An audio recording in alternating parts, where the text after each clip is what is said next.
Salut Xavier. Eh ben salut Guilain. Donc aujourd'hui un super sujet, un truc qui me tient vraiment à cœur, hein. C'est cette histoire de couche en lasagne qu'on a raccroché à la permaculture, machin et tout. Mais non, non, Patricia Lanza, quand elle a créé le principe des couches en lasagne, elle pensait pas du tout permaculture, mais il est vrai que c'est très permacole, hein, en fait, hein, dans la pratique. C'est génial, les couches en lasagne. Donc, moi, ça fait, je sais pas, je dirais une vingtaine d'années que j'en fais à peu près, depuis que Jean-Paul Colert nous a ramené le principe, j'ai écrit dessus, parce que je pratique vraiment beaucoup et je trouve ça vraiment, vraiment génial. En fait, c'est une américaine. Moi, j'ai l'habitude de dire que au potager, on n'invente pas, on redécouvre. Eh ben oui, mais non, parce que là, Patricia Lonta, elle a inventé de toutes pièces un système de culture adapté au sol compliqué. Et c'est elle qui a créé le principe. Bien sûr, elle s'inspirait de connaissances qu'on avait, mais elle a vraiment structuré le bazar. Alors, les couches en lasagne, comme toutes les idées géniales, ça repose sur deux trucs. Deux trucs géniaux. Simples. Voilà, une idée géniale, ça peut être plus que deux trucs. Mais là, il y en a deux trucs vraiment super simples. Donc, Patricia Lonta, c'est une jardinière américaine. On est à la fin des années 80. Elle est aux États-Unis, elle ne peut pas cultiver dans la baraque qu'elle a acquise parce que la terre est retournée, a été massacrée par les travaux et tout, donc elle ne peut rien faire. Elle a un petit bois à côté de chez elle, elle va se promener, et qu'est-ce qu'elle constate? Normalement, un bois, une forêt, ça devrait schlinguer. Vous confiez la gestion des déchets d'une forêt à un humain, je vous assure que ça sent mauvais très vite. Pourquoi? Feuilles pourries, couvert herbacé pourri, bois pourri, cadavres et déjections animales, tout ce qui est de pire. Et non, on a tous fait l'expérience de prendre une poignée d'humus dans la main, de sentir, c'est incroyable. Le parfum légèrement champignon qu'il y a est vraiment génial. Alors voilà, Patricia Lanza, elle est là, regarde le bois, et dit, putain, il y a tout qui pousse là-dedans. Chez moi, il n'y a rien qui pousse, c'est juste à côté, et là-dedans, il y a tout qui pousse. Et c'est là qu'elle a deux réflexions absolument incroyables, stupéfiantes, quoi.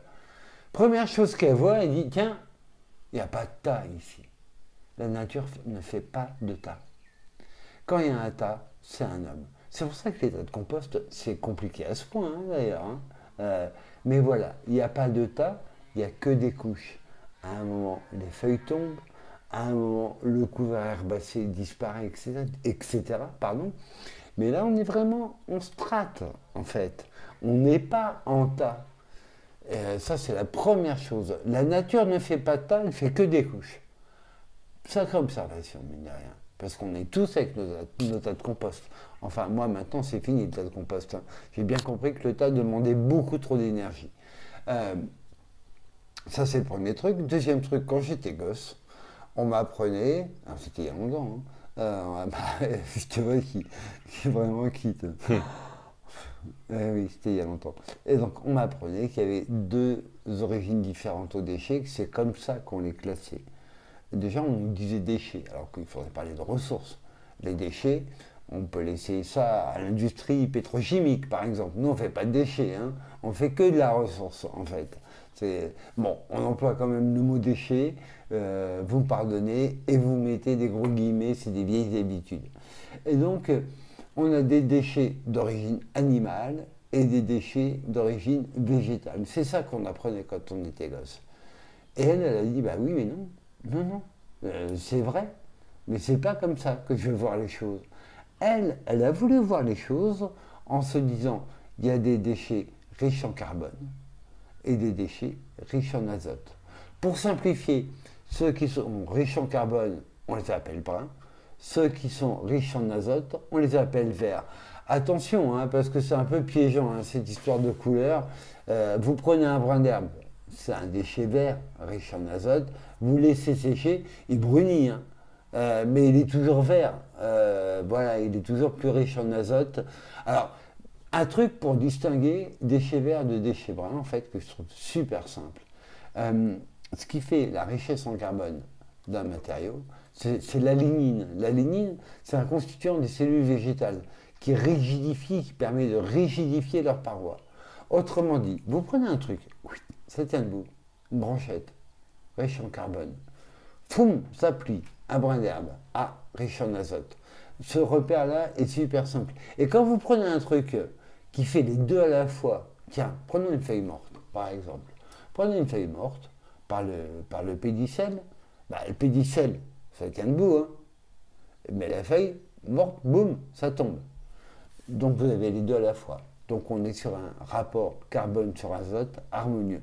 Je trouve que ce repère-là, rigide, carbone, souple, azote, est quand même assez pratique.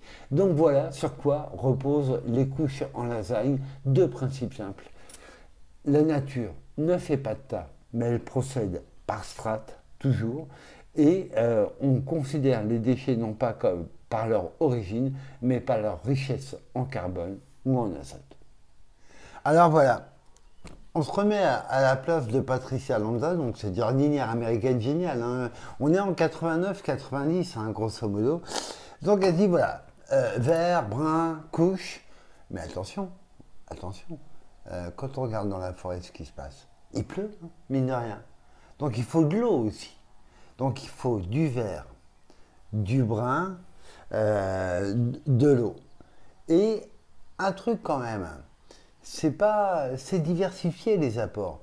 Dans le brun, voilà, vous avez de la brindille, vous avez du bois plus mûr, et on a aussi quand même de l'urine animale, là on est plutôt sur l'azote. Donc le truc c'est que vraiment on ne se focalise pas sur vert brun, point, mais vert brun diversifié aussi. On pourrait se dire, bah attends, il faut du vert de chez Tonte, plus du brun, paille, donc je fais paille, des jetons, puis c'est bon. Et non, il faut penser forêt quand même, il faut penser diversifié. Et c'est comme ça que ça fonctionne vraiment le mieux. Alors, pourquoi faire des couches sur lasagne? Tiens, pourquoi et où? Alors, quand est-ce qu'on les fait? Et là, je vous parle d'expérience, hein. Je vous parle de choses que je fais ou que j'ai faites. Ben voilà, vous n'avez pas de terre, par exemple. Vous n'avez pas de terre. Vous êtes à la Courneuve, dans une crèche. Et là, il n'y a pas beaucoup de terre, hein. Vous arrivez avec des poubelles de déchets verts, bruns, plus un peu de litière. Le matin, il n'y a rien. Le soir, il y a des tomates cerises et des courges de plantées. Je vous assure que c'est vrai.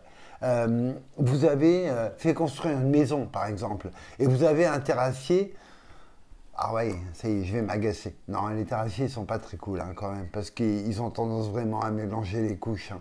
Et les tours de la maison, ils sont souvent bien jaunes d'argile, incultivables. Et bien voilà, autour de la maison, faites une couche en lasagne. Vous allez voir à quelle vitesse ça va réhumifier.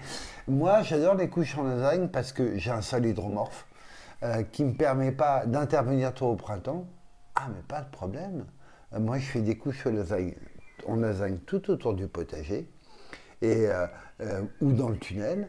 Ah mais c'est bon, je peux aller super tôt, je piétine pas mes planches dans le potager. Bien sûr que je continue à cultiver classiquement, évidemment, avec et passant. Donc j'ai les couches en lasagne pour l'entrée de la saison, c'est vraiment génial, autour du potager.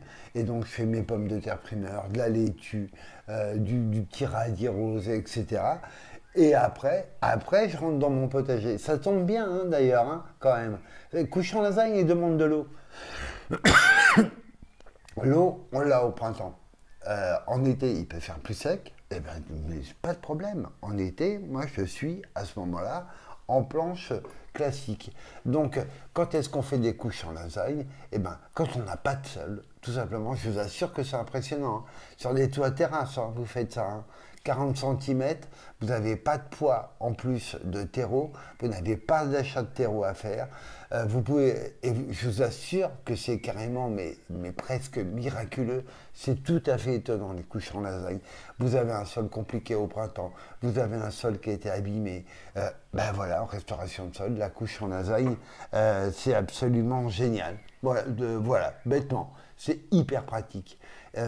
D'autant que la couche en lasagne, on va le voir, le principe c'est le compostage parfait en fait. Donc ça va vous faire tout l'amendement pour vos cultures de pleine terre. Alors, voilà, j'ai décidé, je vais faire des couches en lasagne, ça y est, je suis convaincu et tout. Ah bah ouais, mais attention, hein. Euh, Moi j'ai l'habitude de dire que ça va plus vite de greliner 1 m² de sol que de monter 1 m² de lasagne. C'est plus rapide en fait.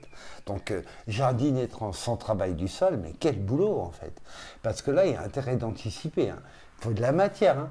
Pour monter 1 m² de couche en lasagne. Bon, grosso modo, voilà, pour avoir fait des essais depuis un petit moment déjà, vous comptez une poubelle de 100 litres de verre ou de brun, donc par strate, pour 1 m². Une poubelle de 100 litres, hein. Ça commence à compter quand même pas mal. Donc, je vais faire des couches en lasagne, donc j'anticipe beaucoup mon stockage. J'ai du vert, j'ai du brun, je pense forêt. C'est-à-dire que j'ai de l'origine animale, j'ai de l'origine ligneuse de bois. Donc l'origine ligneuse de bois, nous on ne l'a pas au potager. Donc ça veut dire balayer. Alors moi je trouve qu'il y a un truc qui est vachement bien, c'est ceux qui ont eu la propos à l'époque. C'était pas la mode, hein, quand tout le monde mettait du faux-tuyau partout, hein, de planter diversifié, ben bingo, hein, quand vous taillez, vous voyez, vous passez un coup de tondeuse dessus, et puis voilà, quoi, vous avez une super matière. Les mairies, elles savent plus quoi en faire de leurs plaquettes de bois, par exemple. Une botte de paille qui a mouillé, je rappelle, la paille et le foin, c'est pour les animaux, hein. C'est pas pour le potager. Ça demande une énergie, mais démesurée à produire. Donc, paille et foin, c'est pour les animaux. Cela dit, paille et foin, ça peut mouiller et être impropre aux animaux. À ce moment-là, hop, non, on prend. Voilà qu'est-ce qu'il peut y avoir. Tout ce qui est ressources, donc déchets, à portée de main. Voilà. Moi, en verre, je trouve que les déchets de tonte, c'est vraiment génial. Les déchets de cuisine, c'est vraiment génial. Alors, déchets de cuisine, c'est bon, on arrête de chercher du poil sur les œufs, hein, à se dire, ah ouais, mais j'ai du citron, ah ouais. Non, c'est bon, ça va, on ne travaille pas chez Pompril, donc on n'a pas 24 mètres cubes d'épluchure de citron. Donc, on anticipe ces déchets. Alors, attention, parce que le brun, ça se stocke super facilement, mais le verre, ça fermente, hein, par contre, hein. Tout le monde a bien vu, quand vous tondez, vous faites un tas de déchets de tonte, attention, ça va très vite, hein, à monter en température. Ben, si vous étalez, ben voilà, ça va pas monter en température. Le repère, c'est ça. Ben, tiens, j'en profite, ce repère de la main à plat, moi je trouve vachement pratique. Les lasagnes, c'est des couches. Alors, j'ai lu des trucs déments. Les couches de déchets verts, c'est 8 cm. Les couches de déchets bruns, c'est 10 cm. Ou le contraire, je me souviens plus. Non, non, non, mais on n'est pas une queue de vache près, hein. Donc, le repère, c'est ça, hein. Donc, vous ferez des couches à peu près de la hauteur de votre main, mais faites simple, hein, surtout, hein. On n'est pas dans un cours de maths ou de physique appliquée, hein, là, hein. On fait un truc qui est relativement simple. Donc, voilà, j'anticipe mes déchets. Après, un truc qui est quand même absolument impressionnant, c'est cet effet où le matin, vous arrivez dans une cour d'école, ça m'est arrivé, hein, cours d'école, il y a un enrobé dessus, vous montez votre couche en lasagne, le soir vous la plantez. C'est carrément hyper étonnant. Par contre, on a collecté la matière, et là on a passé du temps. Monter la couche en lasagne, ça prend du temps. Oui, alors c'est vrai que quand on y pense, tiens, en fait, couche en lasagne, rapport carbone sur azote, de l'eau, puisqu'on cultive des légumes, et de l'air, forcément, puisqu'on est en couche. Donc voilà, l'air circule entre les couches. Mais ça nous fait penser furieusement au compost idéal, hein, quand même. Alors d'accord, ça prend un petit peu de temps à monter, mais vous créez un compost idéal. Et je vous assure qu'en fait, c'est beaucoup moins fatigant de prendre le temps de bien l'installer, de bien le monter, que d'avoir un tas de compost et puis de le brasser un petit peu dans le vide, un petit peu sans savoir où on va. Quand on fait une couche en lasagne, en fait, on fait un compost idéal, vraiment parfait, sauf qu'on le cultive, en fait. On le cultive parce qu'on a mis cette couche de litière au-dessus. Alors, il y a une petite précaution à prendre. Donc, on se remet à la place de Patricia Landa. Donc Patricia Lonza a bien regardé le bois, a bien pigé cette histoire de couche, hein, de strate, bien pigé cette histoire carbone sur azote plutôt que origine végétale, origine animale. Il dit, bah, même pas dur, je fais la même chose à la maison. Elle fait la même chose chez elle. Et alors là, vas-y, c'est la fête des adventistes. Parce que celles qui passent au travers, ah, c'est les warriors. Hein. Puis on ne peut pas aller les chercher. Hein. On ne peut pas les extirper. Et là, elle a vraiment un problème. Là, elle est bloquée. Parce qu'en fait, quand elle fait une couche en lasagne, elle favorise les adventistes qui sont en place. Et là, elle a un point de blocage. Sauf que décidément, cette dame, elle sait regarder hein, quand même. Et elle avait un tas de journaux qui avaient pris la flotte. Et au moment de le débarrasser, elle récupère ses vieux journaux. Ah putain, elle voit qu'en dessous, et les herbes, ça les a calmés. Elle s'est dit, ben voilà, c'est ça qui me manque. Alors je ne vais pas mettre des vieux journaux parce que c'est plein d'encre et plein de couleurs et c'est polluant. Je vais chercher du carton le plus propre possible. Pas teinté, pas ciré, etc.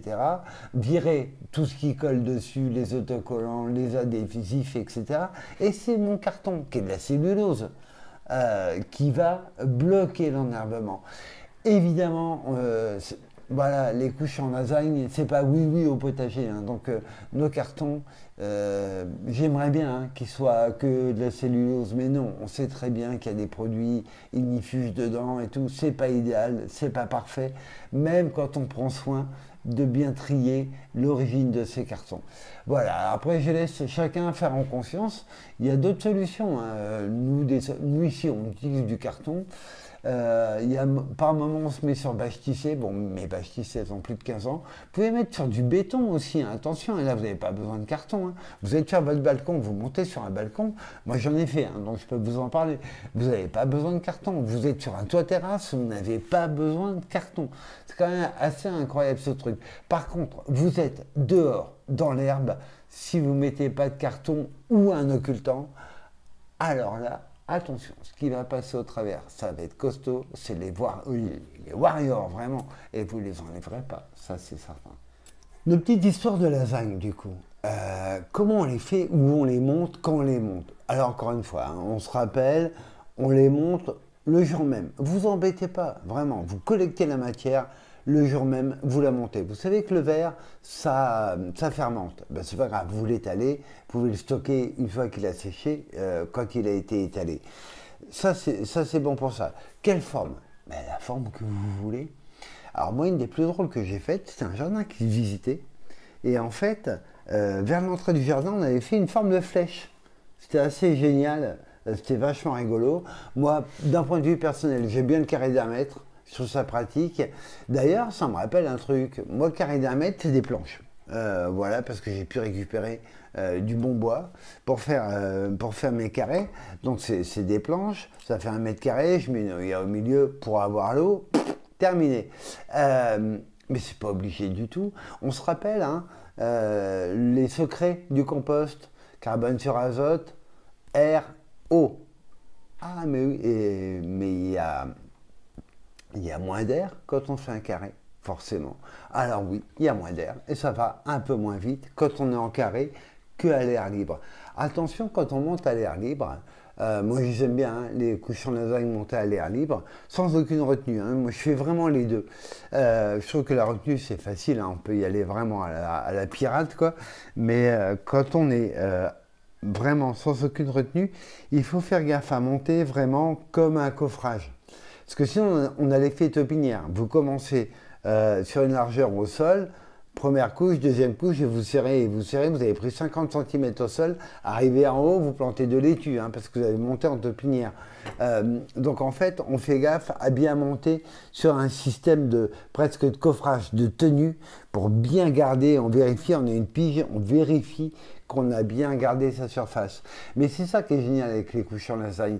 On peut aussi bien être avec des tenues qu'être complètement à l'air libre. Et pour être honnête, à l'air libre, bah, l'opération va encore un petit peu plus vite. Parce que effectivement, l'air est important et avec nos retenues, on limite la circulation de l'air toujours. Donc vous voyez, les couches en lasagne, ça a l'air quand même assez génial. Ben oui, mais il y a deux limites aux couches en lasagne en fait, hein. Moi je trouve. Première limite, vous avez intérêt à avoir de la flotte, hein, parce que ça demande de l'eau. Le compost aussi, vous me direz. Bien qu'on ait tendance à le négliger, mais le compost, ça demande de l'eau, hein. Sinon, c'est un tas de déchets, hein. C'est pas un tas de compost. Un tas de compost, il faut de l'eau. Donc, ça demande de l'eau. L'astuce que moi j'ai trouvé, enfin j'ai trouvé deux astuces. La Hoya au milieu et les couches en lasagne plutôt au printemps, en croisant les doigts pour qu'il y ait un petit peu d'humidité et que de toute façon il n'y ait pas assez de soleil presque incandescent qu'on connaît maintenant. Donc ça c'est le premier inconvénient des couches en lasagne, c'est que il faut anticiper le stockage des déchets, mais ça c'est facile. Même vos voisins sont contents, hein. Quand vous allez les voir, que vous leur dites tiens, quand tu tombes, ta pelouse, c'est fini d'aller à la déchetterie, ramène. Vous allez voir, vous allez faire des heureux. Par contre, anticipez votre stockage d'eau, anticipez votre distribution d'eau aussi, hein, quand même. Monter une couche en lasagne et la cultiver au mois, je sais pas, pour les tomates par exemple, et partir un mois au mois d'août, oula, ça va cramer, hein. Sauf si vous avez Hoya et quelqu'un qui vient la remplir régulièrement. Donc ça c'est un inconvénient, il faut de la flotte pour les couches en lasagne. Deuxième inconvénient, on ne peut pas y faire toutes les cultures. Alors, les botanistes vont hurler, mais voilà, mais on va prendre un raccourci pour dire les légumes racines. Oui, je sais, ce ne sont pas des racines au sens botanique du terme, comme les carottes, les panais, les salsifis, les scorsonères. Là, je vous parle que de trucs que j'ai essayés, hein. Les persils tubéreux. Certains radis noirs n'aiment pas du tout les couches en lasagne parce que c'est de la matière organique trop fraîche et ça les fait fourcher. Donc vous voyez, ça fait quand même pas mal, ça fait une catégorie assez vaste, hein, qu'on ne peut pas faire.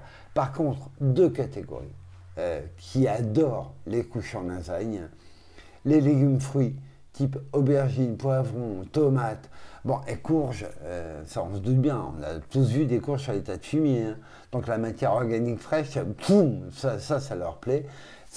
Donc toute cette catégorie de légumes adore. Une autre catégorie qui aime beaucoup, c'est les tubercules. Tout ce qui tubérise, alors là, c'est vraiment l'explosion. Trois exemples, pommes de terre, dont les pommes de terre nouvelles. Non mais alors là, c'est carrément la fête. Les patates douces, elles deviennent folles dans les couches en lasagne. Et le petit truc absolument inrécoltable dans des sols comme le mien, mais dans les couches en lasagne, c'est que dalle, on va le chercher comme ça à la main, c'est les crônes. Donc en fait, se dire que oui, les couches en lasagne, c'est miraculeux, oui, mais pas pour tout. Voilà, il y a plein. Mais cela dit, on a une bonne gamme qui s'y plaît. Les légumes feuilles, puisqu'on n'a pas parlé d'eux encore. Moi, je trouve que les laitues au printemps, elles aiment bien, hein, les couches en lasagne, hein. Après, ça a tendance quand même à tirer vite, hein, à sécher pas mal. Mais au printemps, c'est génial. Là, en ce moment, on en récolte, hein, des laitues qui sont sur couches en lasagne. Poireaux, ça marche vachement bien sur les couches en lasagne. Tout ça, encore une fois, je vous parle d'expérience, c'est des choses qu'on a faites et qu'on fait encore beaucoup. Donc voilà, faites-vous plaisir avec les couches en lasagne. Vous savez que c'est un petit peu limité sur un type précis de culture. Une que j'adore, hein, que je fais que comme ça, enfin deux même, patates douces, parce que les patates douces, c'est inrécoltable dans les sols lourds. Dès qu'une patate douce est abîmée, cassée, elle va pourrir très vite. Là, dans les couches en lasagne, vous défaites. Et puis, c'est super simple. Les crônes, c'est super facile. Les pommes de terre, c'est de la cueillette, carrément. Donc, c'est vraiment génial. D'autant que, en fait, c'est qu'une toute petite partie, les légumes. Vous récoltez votre légume, vous êtes super content. Ça fait plaisir, bien sûr. Mais surtout, vous récoltez un compost absolument invraisemblable. Parfait, quoi.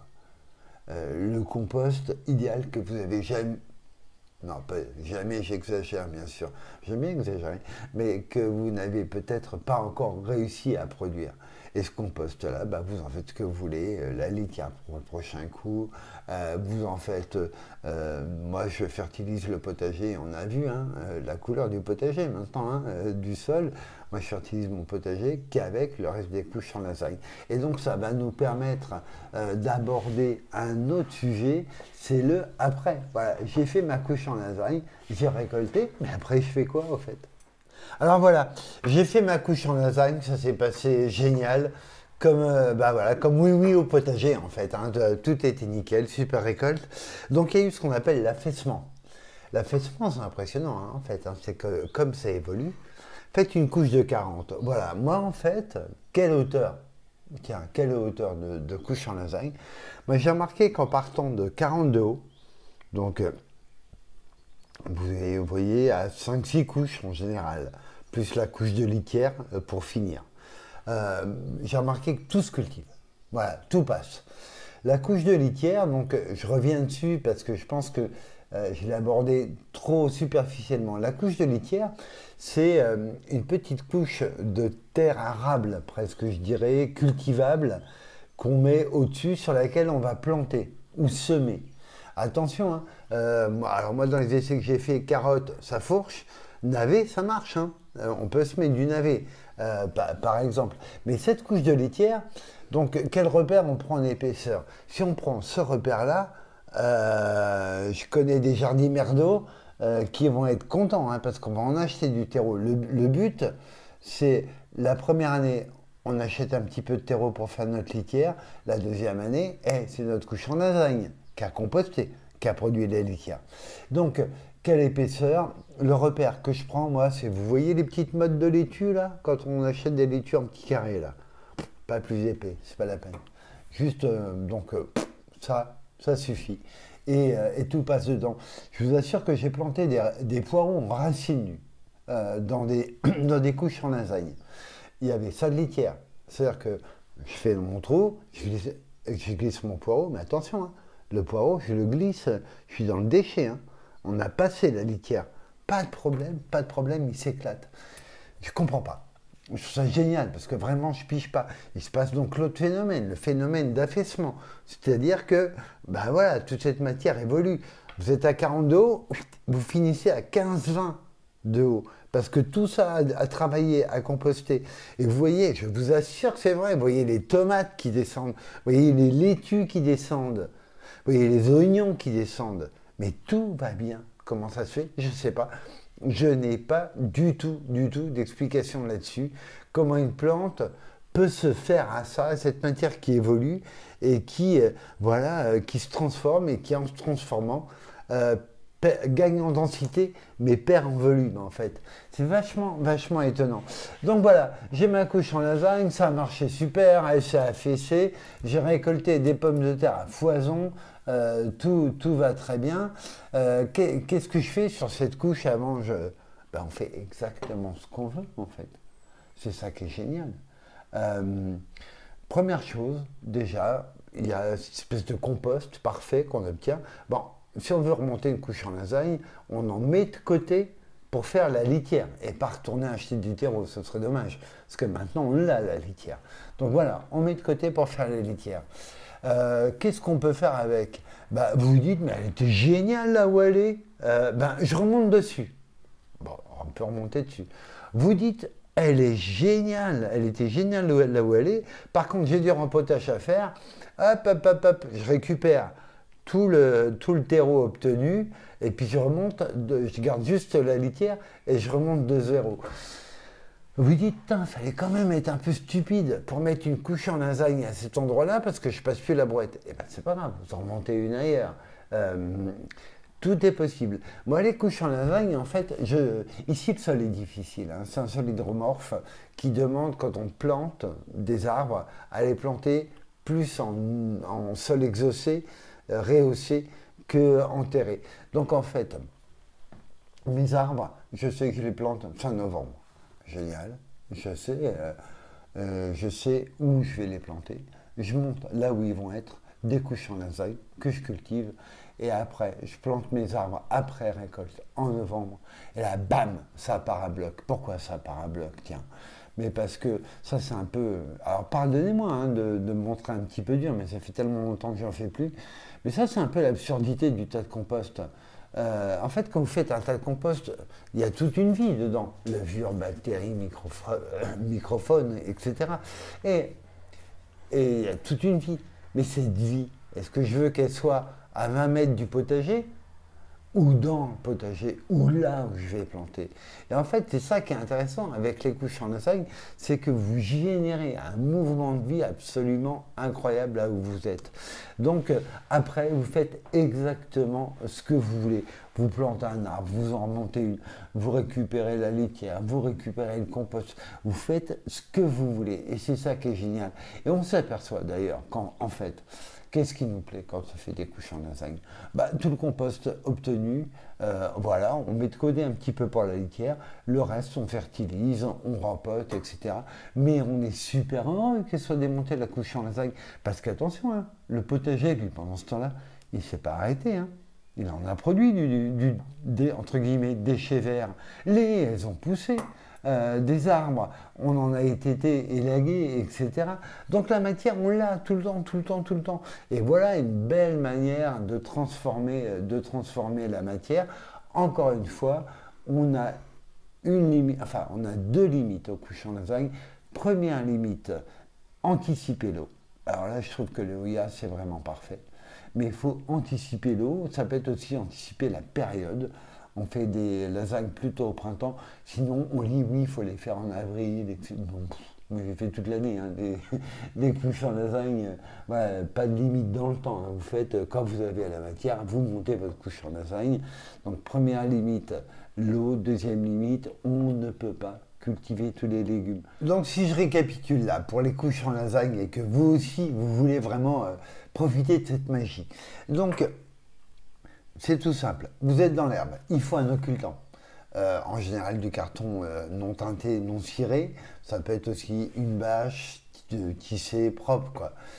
Si vous êtes sur un toit terrasse, pas de problème. Il n'y a besoin de rien. Si vous êtes sur une terrasse, il n'y a besoin de rien du tout. Après, le principe, vous avez anticipé votre stockage de matière. Donc, brun, vert, brun, vert, brun, vert. Attention, attention. Chaque couche est arrosée, détrempée. Hein. Mettez votre couche de brun, vous l'arrosez bien, votre couche de vert, vous l'arrosez bien, etc. jusqu'à parvenir à la couche de litière. Hauteur, là je donne moi mon repère, hein. Il y en a probablement d'autres qui font complètement différemment.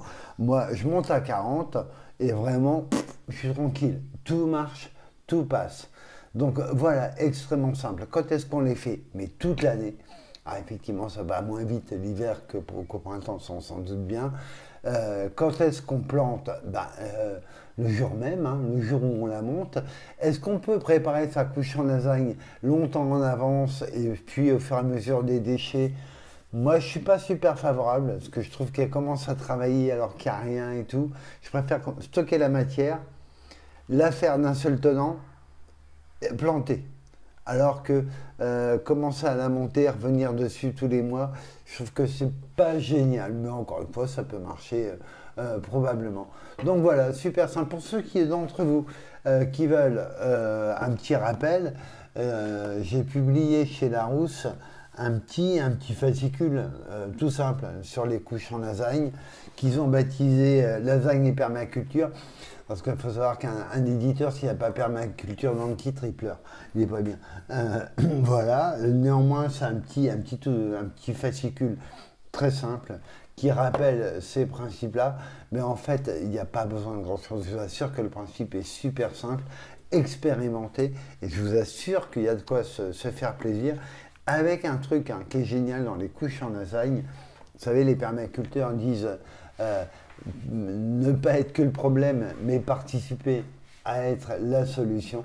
Voilà, là, tous les déchets que vous produisez Je vous assure qu'ils vont repasser direct dans les couches en lasagne. Vous allez même probablement manquer et en demander à vos voisins si vous en anticipez de faire une jolie surface.